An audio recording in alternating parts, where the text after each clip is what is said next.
ज्योतिर्गमय मृत्योर्मा अमृतं गमय. ॐ शान्ति शान्ति शान्तिः.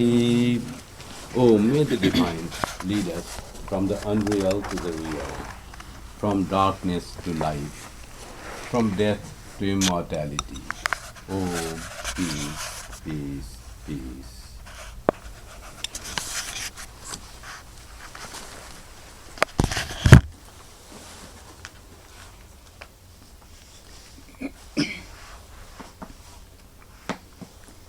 जय राम श्री राम, जय राम, जय जय राम, जय राम रमा रमणं शमनं भव तापभयाकुल पाहि जनं महिमण्डल मण्डन चारुतरं धृत सायक चाप निशं गवरं. जय राम रमा रमणं शमनं भव तापभयाकुल पाहि जनं महिमण्डल मण्डन चारुतरं धृत सायक चाप निशं गवरं. जय राम, जय जय राम. मुनिमानस पंकज भृंग भजे रघुवीर महारण धीर अजय. मुनिमानस पंकज भृंग भजे रघुवीर महारण धीर अजय. तव नाम जपामि नमामि हरे, तव नाम जपामि नमामि हरे. भव रोग महामद मान रे. जय राम श्री राम, जय जय राम श्री राम. गुणशील कृपा परमायतनं प्रणमामि निरन्तर हे रमणं. गुणशील कृपा परमायतनं प्रणमामि निरन्तर हे रमणं. रघुनन्दनिकन्दन द्वन्द्वधनं महीपालविलोकय दीनजनं. रघुनन्दनिकन्दन द्वन्द्वधनं महीपालविलोकय दीनजनं. जय राम, जय जय राम, जय राम रमा रमणं शमनं भव तापभयाकुल पाहि जनं महिमण्डल मण्डन चारुतरं धृत सायक चाप निशं गवरं. जय राम, जय जय राम, जय राम, जय जय Ram.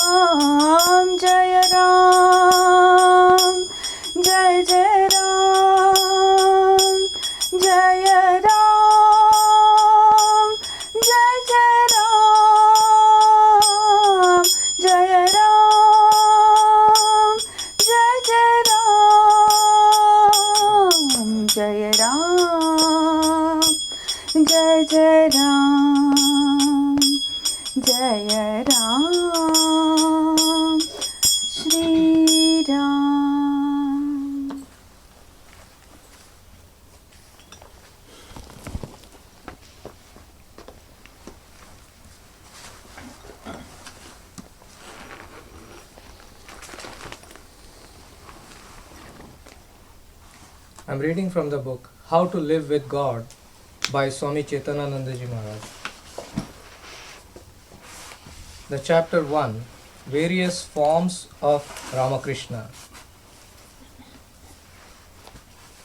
Devotees generally meditate on the divine forms because when they repeat a mantra or the divine name of a particular deity, that form appears in their minds.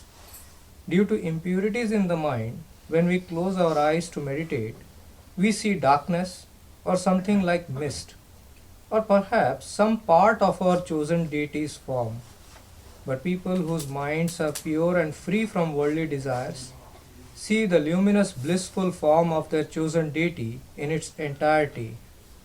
Swami Brahmananda used to say, when you practice meditation, first think of the blissful form of your chosen deity. That will soothe your nerves. Think that he is looking at you with a smiling face and with joy. Otherwise, your meditation will be dry and tedious. Once, a Canadian woman said to me, I like Vivekananda better than Ramakrishna. Why? I asked. She replied, because Vivekananda is very handsome. I laughed and said, once a devotee said to Swami Vijnanananda, Swami, when we see Ramakrishna's picture, we don't perceive an outstanding personality. But in Swami Vivekananda's picture, there is a great personality manifested. Swami Vijnanananda responded, that is not true. The master was an extraordinary and wonderful person. His picture shows a person who has passed through all 6 centers of the Kundalini. Seeing his God-intoxicated form, we feel that he is absorbed in the ocean of bliss, having transcended all centers. I see many divine forms in that picture of the Master. What great power he had! He would travel in the realms of the sun, moon, stars, and Brahmaloka just as he wished.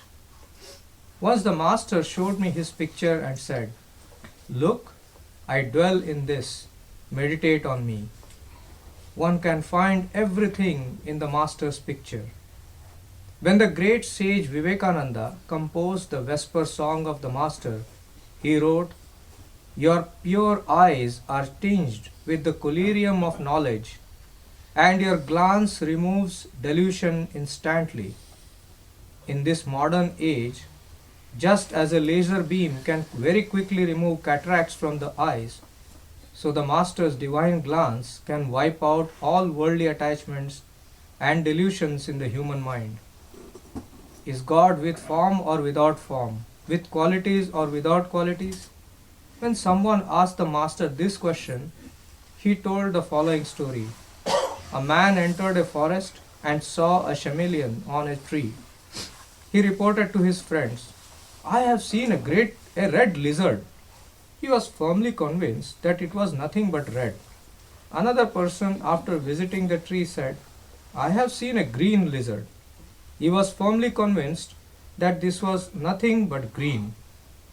But the man who lived under the tree said, what both of you have said is true, but the fact is that the creature is sometimes red, sometimes green, sometimes yellow, and sometimes has no color at all. By telling this story, Ramakrishna indicated that he was like that chameleon and that people of all religious paths would come to him and attain spiritual fulfillment. There was no limit to the Master's spiritual moods. Swami Vivekananda remarked, the Master was an embodiment of infinite spirituality. Swami Sharadananda wrote, the Master used to say that God is limitless. Similarly, we also saw the Master's spiritual mood was also limitless. It is impossible to fully describe who Ramakrishna was.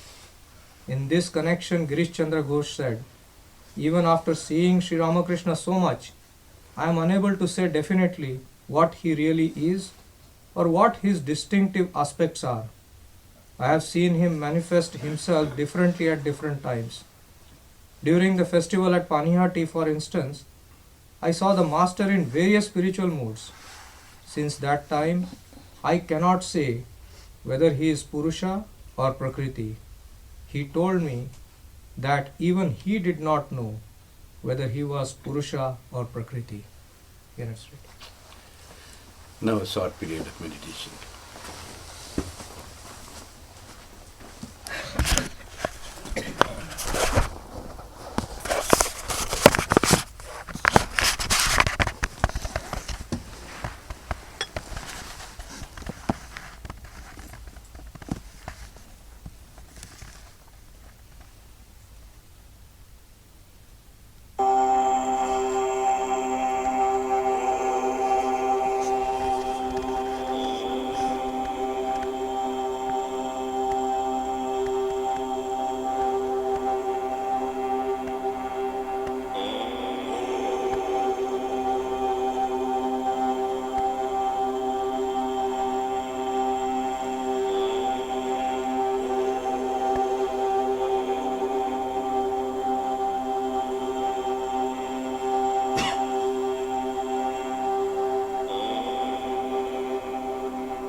Shanti, Shanti. It's wonderful to meet you again after 4 weeks of my absence, and very happy that these 4 weeks Sunday services were conducted very well by Professor Kumarviti. I'm very thankful to him for continuously coming in spite of his all the responsibilities as the head of the Department of Mathematics in the university. Good time, and did it so well.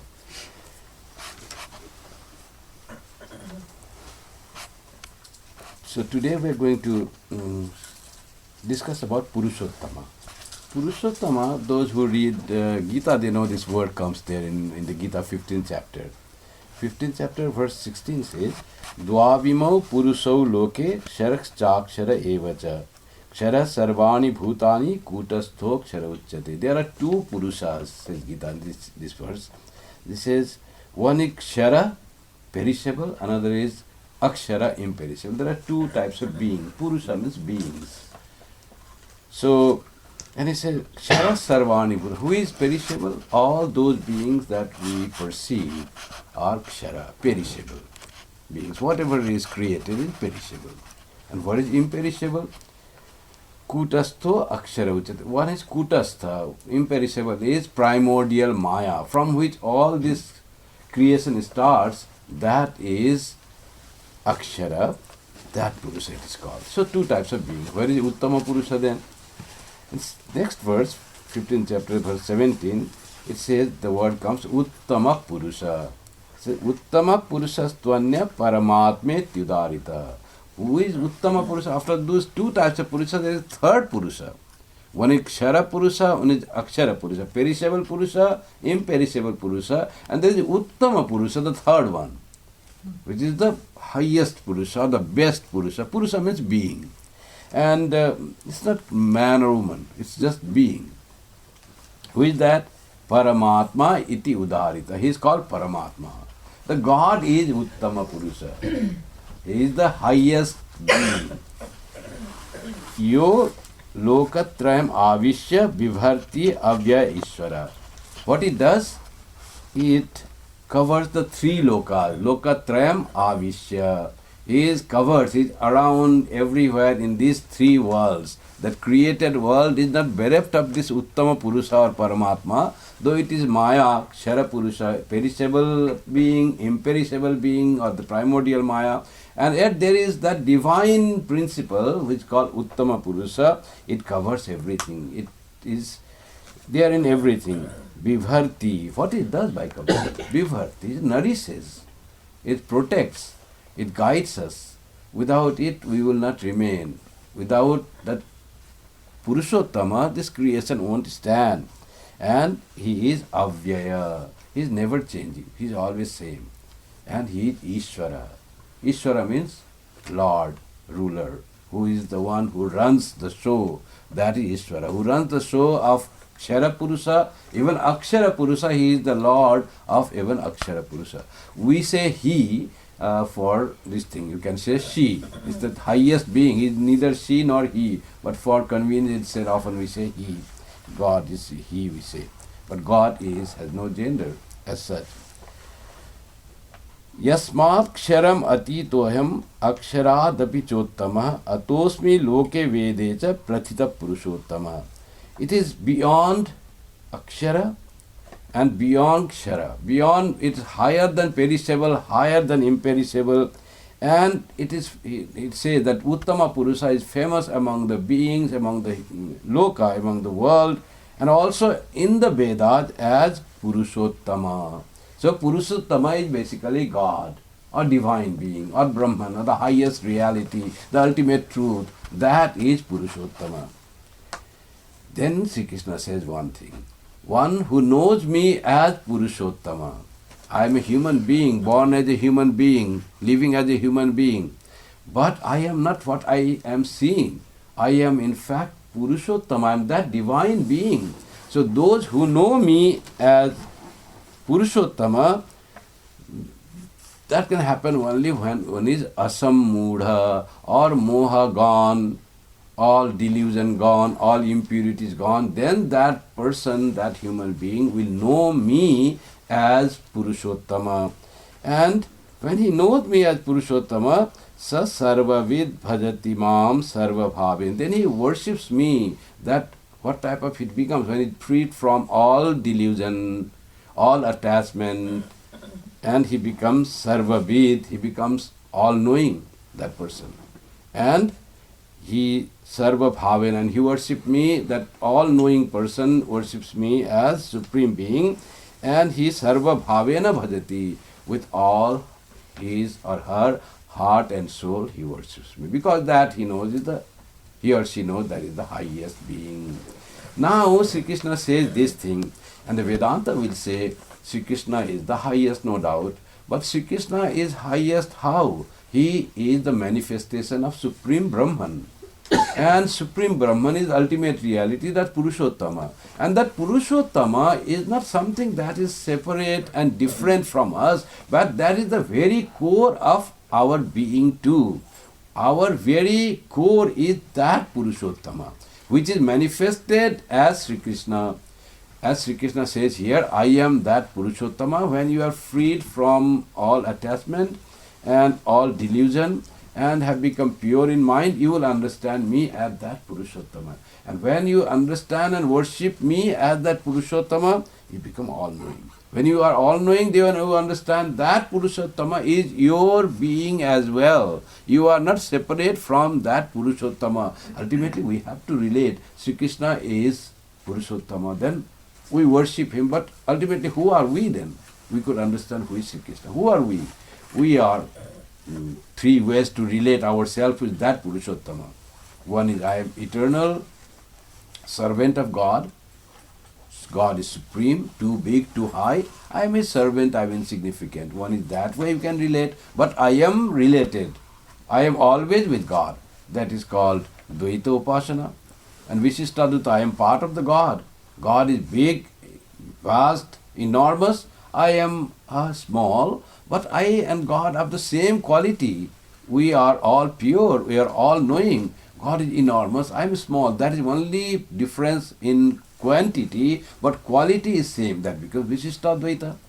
And Advaita will say, I am same God, that God, verily that God resides in me.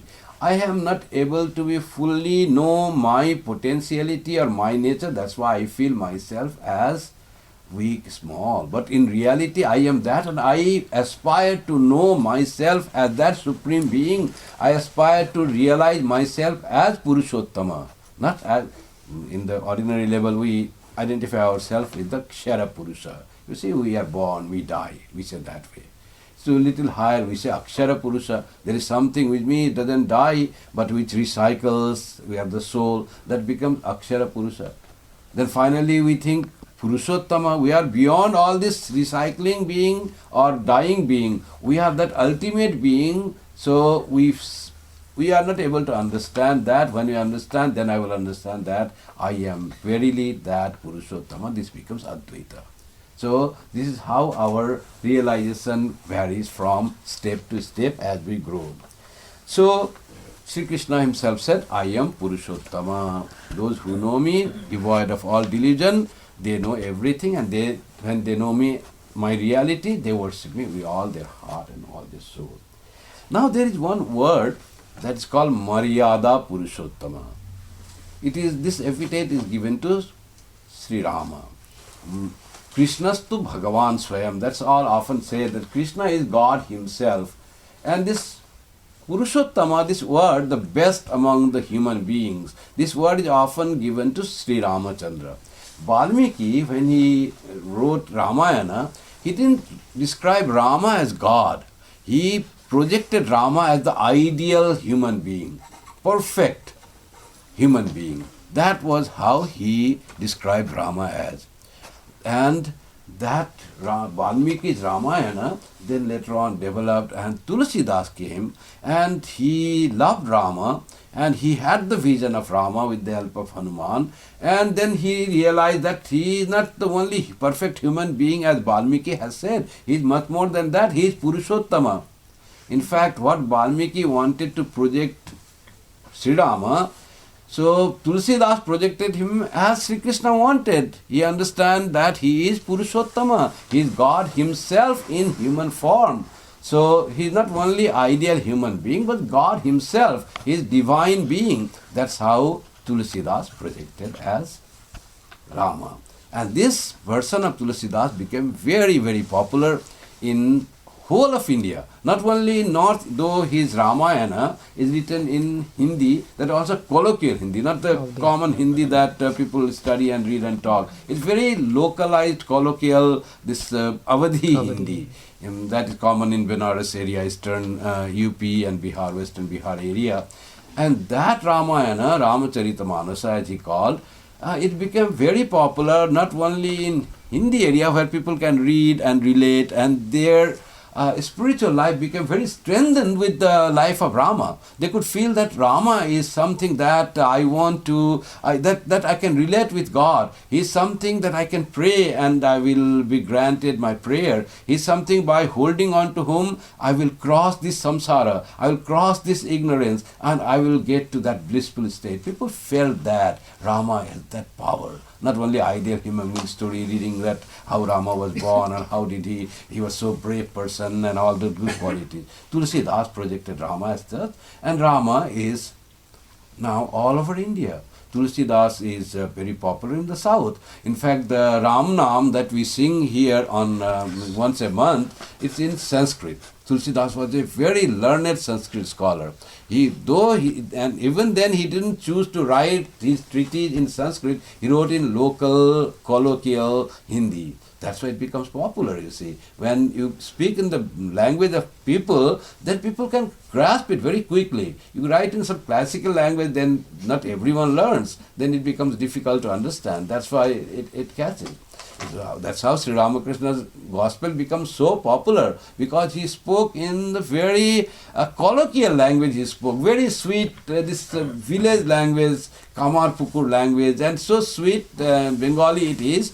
Those who know Bengali, they find the sweetness in the language of Sri Ramakrishna, and people understand. And when it is translated, then also you can feel. But many people they learned Bengali just to read Sri Ramakrishna's original Bengali teachings. How did he speak in original? So they find it very interesting. They say people learn Bengali all over the world for two reasons. One is to understand Sri Ramakrishna's gospel, another to understand Rabindranath's Gitanjali.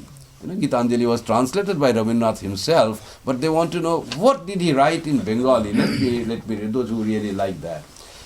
So this colloquial language has that effect, an impact on the people. And this Ramnam that we sing here, it didn't come from UP or Bihar to us. It came from South India, because Ramnam is sung more in South India than in UP and Bihar. In this way. Yes. In UP it is more Ram Hanuman Chalisa and reading of Tulsi, because they have the Avadhi in the Ramcharitamanasa. So they read that. So this is not very common in UP, but it is common in South India. Swami Brahmananda had gone there. He listened to this song. He was impressed with this and said, let us start this in our centers on every Ekadashi days. And it so happened that Swami Brahmananda knew that whenever Rama's name is sung, Hanuman comes. So he had heard in Tulsidas himself written, Yatra Yatra Raghunatha Kirtanam Tatra Kritamastakkanjalim. You are always there, Basbhavari Purna Lochanam. You are there with eyes filled with tears. So once this was being sung in Varanasi, Sevashram, and Swami Brahmananda saw one old man was sitting in the corner, and he said that it was Hanuman coming there.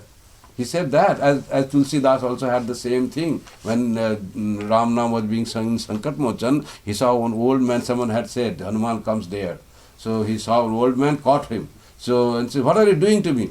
He said, no, I want to see Rama. He was very eager to have the vision of Rama. So, what can I do? I am an old man, old Brahmin. What are you doing? No, I know who you are. You are Hanuman. He said, what are you saying? And all this happened, and finally he revealed himself and he said, pray this way and you will get Rama. Actually, Hanuman helped Tulsidas to have the vision of Rama.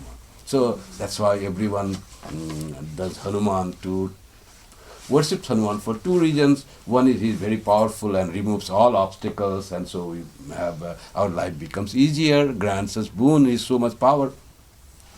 When we transcend that, fulfilling the needs of our worldly life, then we need something more. We need God himself. We need that Purushottama. Then also we have to catch hold of Hanuman. Hanuman, now this is done. You have removed the obstacles. Now what about giving me Rama himself? Then also we need Hanuman like that. So, Rama is called Maryada Purushottama. Now, many qualities is seen in Rama's life which are so fantastic. The first one is keeping words. You see, what word is giving, that word has to be kept. Promise has to be done. Something you have said that I will do. Words are very important thing. When you give once, you must try to keep. And his father had given the words to Kaikeyi that I will give you 2 boons, and Kaikeyi said, then let Rama go to forest. And it was very shocking. He never expected that thing. He loved Rama very much. And Dasarath couldn't say anything. Then Rama said, I should come forward that my father's words are kept. And this is the tradition of Raghuvamsa, the clan in which I was born. Raghukula Riti Sada Chali Ai, Prana Jai Baru Bachana Na Jai. We may die, but we will not give up our words that is given. So that is the tradition of Raghukula, Raghuvamsa, that is there. So I will keep it. This thing, I will do it. I can die, but words you have given, Father, I will not let that be false. So he chose to go to forest. Great Purushottama. The dharma is retained. You see, so much of this importance to the promise was given, that when it is said, it has to be done. It is done in such a way in Indian tradition that when the words are given, like Harishchandra, they go to such an extent. Harishchandra was a king, and in dream he saw that he has given his whole kingdom as donation to someone. So he gave the words, I gave my whole kingdom. Then he woke up and he saw it was a dream. But even in the dream that he has given words of his gift of his kingdom, then he found out that Rishi and said, please take this thing. He said, why? Because I had given you word. When did you give word? In the dream. He saw in the dream, but dream's word also should not be false. That much extent this Satyavadi Harishchandra. That's why it's called Satyavadi. Data Karna, Satyavadi Harishchandra. They are very famous in Indian mythology. They are so adhering to truth. And Sri Ramakrishna says, one who adheres to truth in this Kali Yuga is sleeping on the lap of God. So truthfulness is very important if we want to be spiritual. So for truthful, one is to say what has happened. That is one truth. Not making any stories or not trying to change that. That is one truth. Another truth is what is said, that has to be kept. That was Rama's thing. That if it is said that I will do that, I will do. Sri Ramakrishna's example, we know how his Purushottama is all incarnation of gods are in fact Purushottama. He said that he will go to visit a devotee's house and he forgot daytime. And at night when everyone had slept, suddenly he remembered, oh, I had said that I would go there, forgot. Then how to keep it at night? They all would have slept. He said, no, word has to be kept. So he woke up his attendant and said, attendant was sleeping, and he said, let's go to that devotee's house. But Mama, all will be sleeping, why to disturb them? No, I have given words, it has to be kept. So he took a lantern, took that attendant Hriday and went inside in their property, in their campus and said, hello, I have come. He didn't wake them up. And then came back, again walked about 15-20 minutes at night. That's how keeping the word. These are the things they do to teach us. You see, we also forget, and how do we respect to that? Sometimes it happens that we say something but we cannot meet. Then at least calling and saying them, oh, I had promised that I would come, but I would do this, but I am not able to do this. This is also a part of truthfulness, informing. If you don't inform and just ignore, say, oh, I said, then it becomes you don't become close to Purushottama. And you do not be in the Maryada, in the Dharma. You lose Dharma, that's one thing. So he leaves Ayodhya to keep father's words. And once it is said that when he was going to the forest, it is said that Sita asked him, why are you taking bow and arrow? You are now like a mendicant, you are supposed to leave, you are not the king. So why are you carrying bow and arrow then? So Rama said, I may be giving up all my princely thing and all that, but my primary duty is I am a Kshatriya. As Kshatriya, I have to protect the people's difficulties. So I have to wield this, though I may be living the life of a recluse, but I am not a mendicant. I will do my swadharma. Wherever I am first, I have to protect the people. I have to fight for the people, good of the people. So that's why I will wield bow. So Rama is connected with bow. Sri Krishna says in the Gita, among the wielders of weapon, I am Rama. Rama Shastra Vritamaham. When Sri Krishna says all the glorious things, it is all the manifestation of God. And when it says about the weapon wielders, it says among the wielders of weapon, I am Rama. He says that. Like among the seasons, I am the flower-bearing spring season, like that. He says many things. Among the rivers, I am Ganga, like those things. So that's there he says Rama and Dhanush is always there for the good of the people and always protecting Swadharma. Now, what are the qualities of Purushottama, you see, how he was the best among human beings? The first sign we see, he is always obedient. When he was just a teenager, 15-16 years age, one great rishi comes from the forest, Vishwamitra, and says, I want there are many asuras, people who are destroying my prayer, and I cannot fight with them, I am unable, so I want Rama to go and fight with them. Comes to Dasaratha. And that rishi himself was a great king who renounced later and Vishwamitra and learned astras and all that, and he was a great valorous person, and he is not able to fight them. He knows all the weapons how to do and all that, but he was unable to do that and comes to Dasaratha and says, give me Rama. Dasaratha says, Rama is just teenager, how can he fight the Tarakasura that you are not able to find? So then he was not agreeing to give. Rama was his heart. You see, he loved Rama so much. And then Vasishtha said, you can give Rama to him. Vishwamitra will guide him, will train him to fight, and then he sent Rama and Lakshmana. So always carried out the words of the father, and he was so brave from his teenage itself that he killed with all those by the training of Vishwamitra.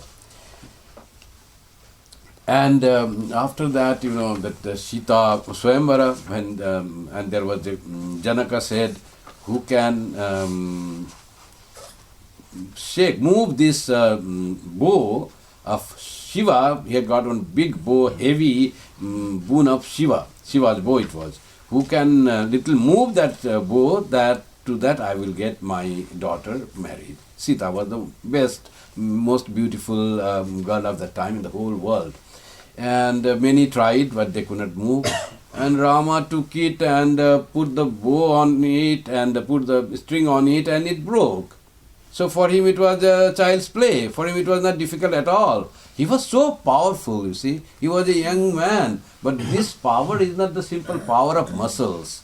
Muscles power is limited power. There is the power, divine power is the great power. Sri Ramakrishna says one example that there were kusti, wrestling between two people.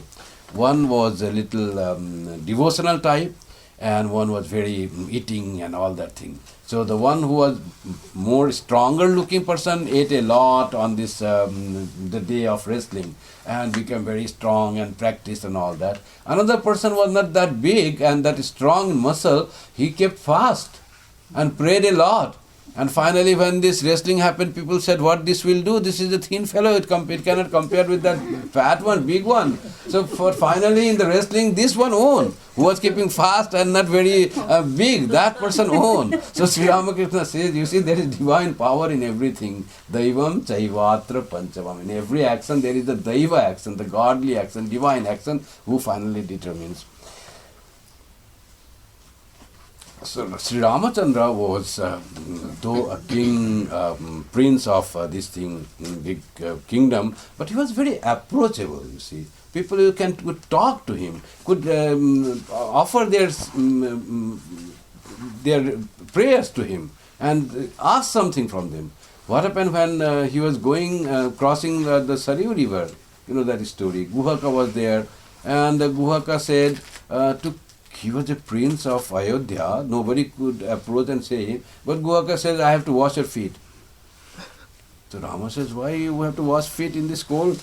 So no, it is very dangerous. Unless I wash feet, I don't want my boat to be turned into a human being. So he said, I have heard that you touched some stone and that became a human being and went away. So there was a story, some person had got some curse and had become stone, Ahalya. And then Sri Rama, and the curse was when Rama will be born and he will touch you with his feet, you will be again, your curse will go and you. So somewhere he went and he touched it unknowingly, and that person became a human being, Ahalya became. So this Guhaka says, I have to wash your feet, otherwise my boat become a human being, then how will I run my business? So, and Rama says, okay. Then after that, Rama, but he was just saying, you see, he was making a story. He wanted to wash Rama's feet. He knew who Rama was. To understand this, the divinity in this great personality, Uttama Purusha, is not for everyone. Sri Ramakrishna says in the Gospel that only 12 people knew that Sri Ramachandra was God incarnate himself. Otherwise, everyone thought he was a valorous king. He was a son of Dasaratha. That way only. जो राम दशरथ का बेटा वही राम घट घट में लेटा. Sri Ramakrishna was fond of saying this. वही राम जगत पसेरा वही राम सबसे न्यारा. Means the son of Dasaratha, the Ram who is the son of Dasaratha, is the one who is in every being as their Atma, as their soul. Ghat ghat mein leta. Leta means lying, but ghat means being, every human being, every being in fact. He is that. And that very Rama is Jagat Pasera. He is the creator of the whole universe. And Vahi Rama Sabse Nyara. And then Nyara means the best, Purushottama. That very Ram is Purushottama. That's Sri Ramakrishna used to say. And after they crossed the river, and then Rama wanted to give him something, some charge, fees for making him across. And Guhaka said, no, I won't accept anything.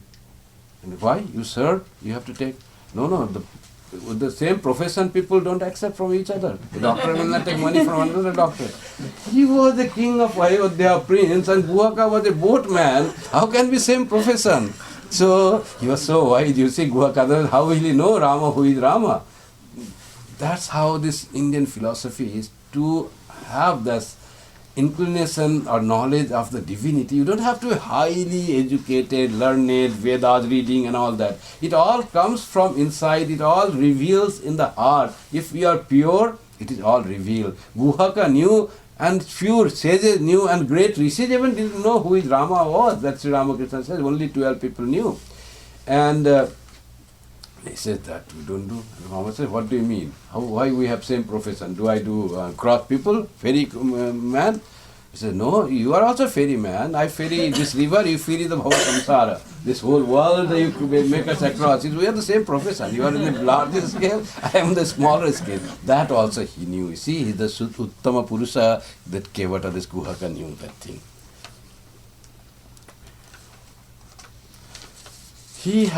Rama had a very positive understanding. He was not swayed by just seeing. You see, when Bharata came to take back Rama with all his army and military, what was Lakshmana's reaction? First negative reaction. Oh, Rama, Bharata must have come to kill us, and so that it becomes permanent. So that was his thing. And he started ready to shoot him. If he shoots one arrow, I will shoot and finish that. Lakshmana was that. Always angry, always negative, very cautious of the thing, you see. I went and saw a policeman, and says, Swamiji, you and we are similar, sadhus. And he says, how similar?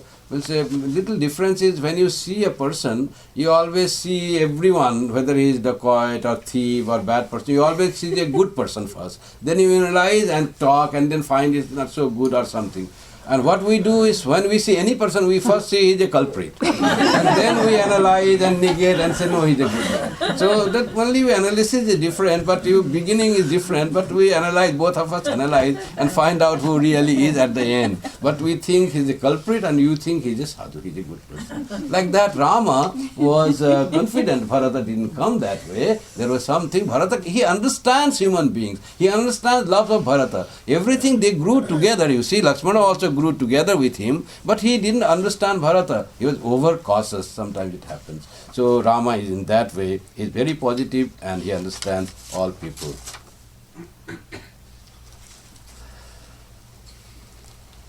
Rama understands power of love, which Lakshmana doesn't. It's beautifully Rama in such a wonderful comparison. Why did he have to bring Bharata, Lakshmana, and Lakshmana becoming? When Sabari was feeding him with berries, eating herself first and then offering. Eating herself, it is sacrilegious to offer something that you eat with your mouth. And you offer to someone guest, someone very respectable person. Lakshmana didn't like that. It's not the way to offer to Rama. What is he doing? So, but Rama was taking and eating very nicely, very happy. And then he asked, why are you eating then first? So she said, I was just tasting which one is sweeter, that I am giving. So it is the power of love where all rules are gone. In love there is no rule. All rules go away. There you have to be pure, it has to be given in this way. Nothing remains there. It is unmana bhakti. You see, this devotion becomes very high level of devotion where rules are not taken. When Sri Ramakrishna used to worship Mother Kali, he sometimes used to put flower on his own head.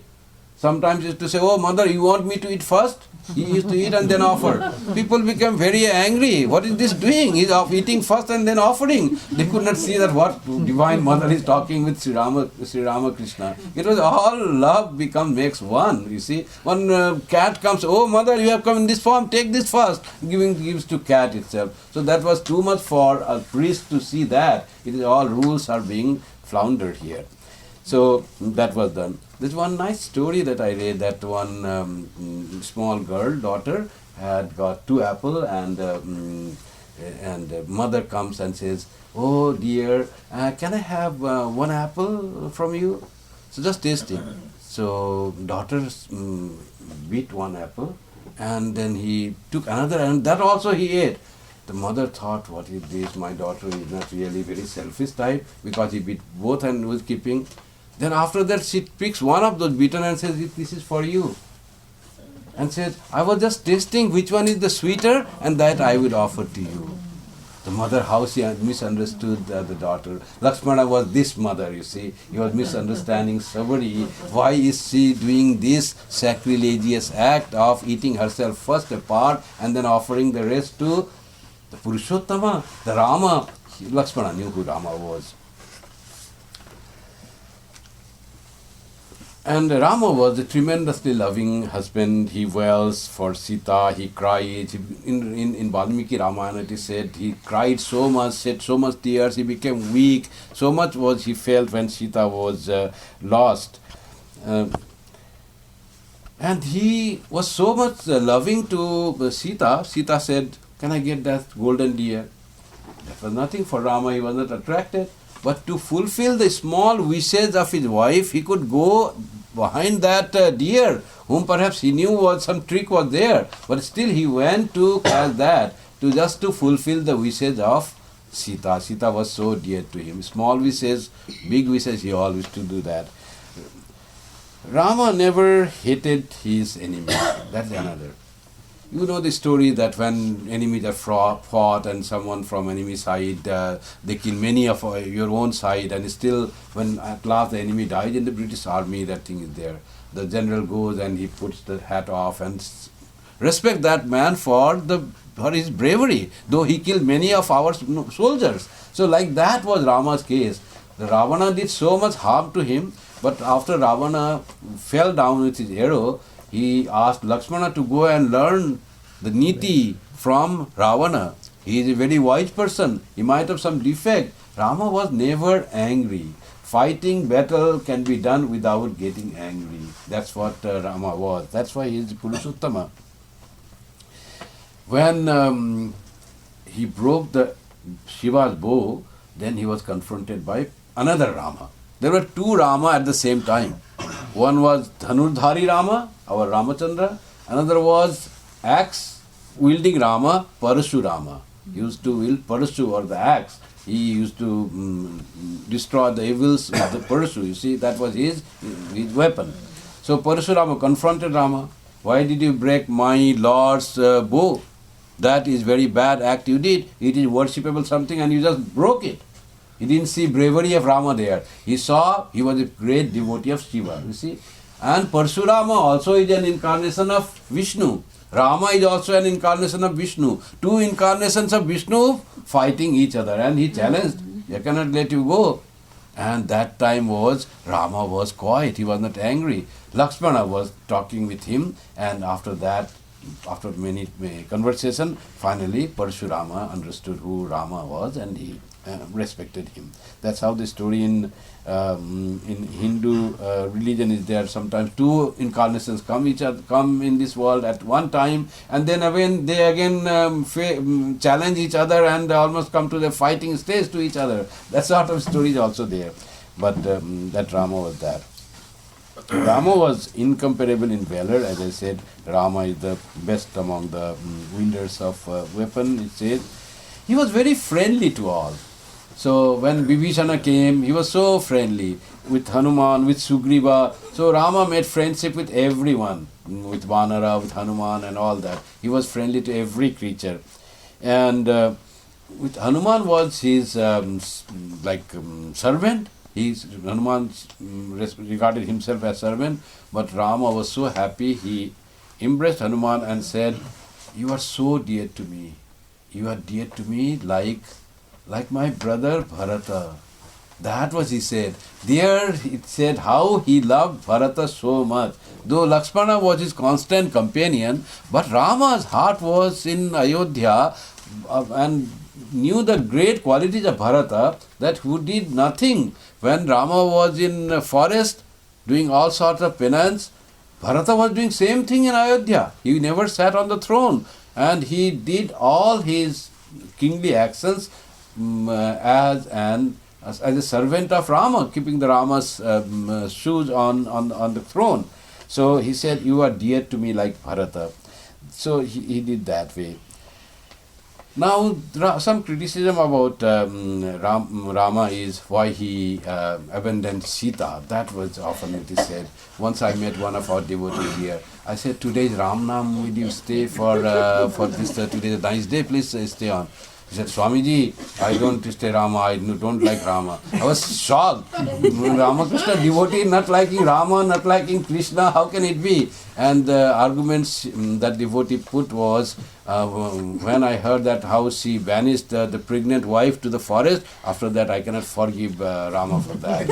So she didn't really, that person really didn't attend that. I was very shocked to hear that, finding so much defect in God himself, Purushottama himself, not saying that I don't understand, instead of saying I really don't understand, I have to ask this thing, not saying that, he always blaming the thing, in so much so that that person will not attend the Ramanama Sankirtana, the devotion of God, which is prescribed by Swami Brahmananda and done in all the centers of the Ramakrishna mission, and that person is a great devotee of Ramakrishna mission and initiated disciple of Ramakrishna mission, and had so much of anger for Sri Rama for doing this act. So I asked this question to Swami Tathagatananda, who has written many character analysis of Ramayana. He has written two books. One is Mahabharata Katha, one is Ramayana Katha in Bengali.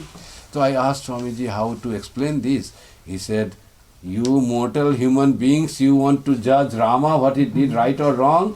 He said that to me. You cannot say, how can he do something wrong? He is incarnation of God. He had come to establish dharma. How will he do something adharma? So if we don't understand, it is our lack of our understanding. It is not his fault. It is our fault that we are not able to understand the logic behind that. In fact, Rama, he was a family man, Sita was his wife, but he gave preference to his role as the king.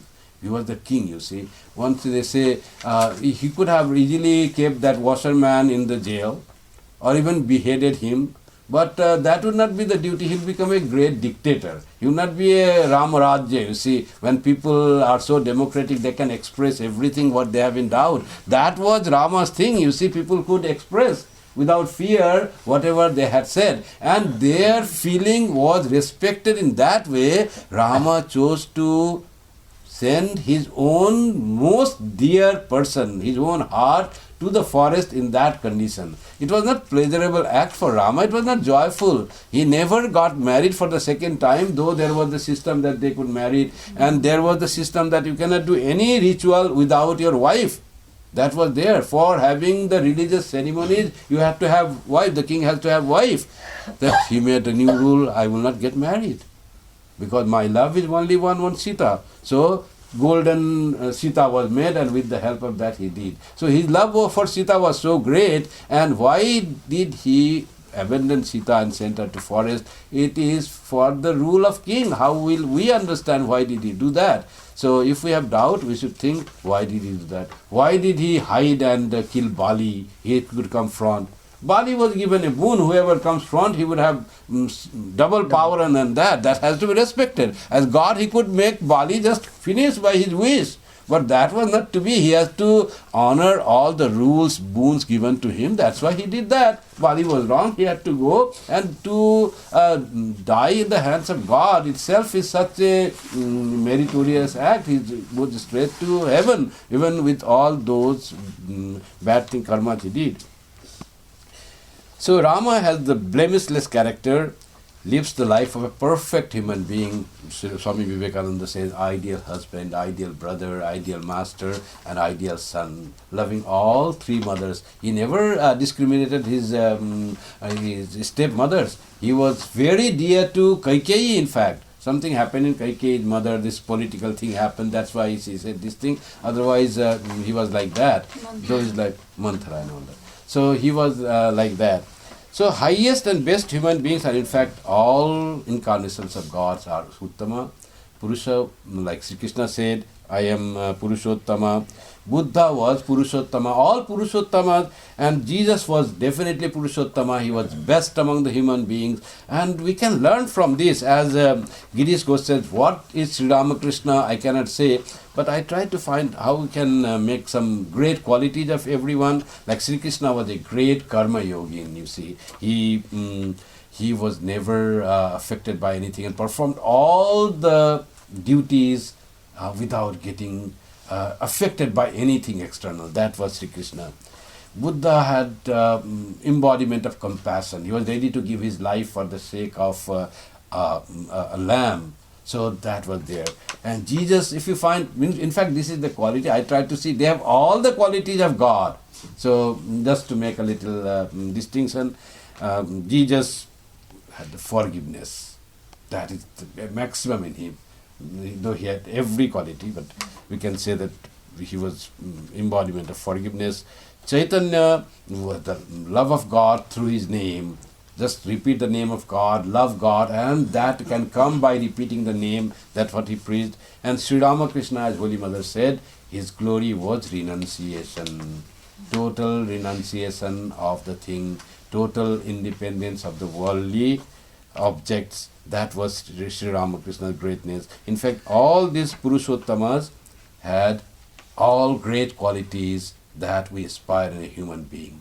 And they are like the lights. They guide us. If we just hold on to them, they guide us to reach their own state.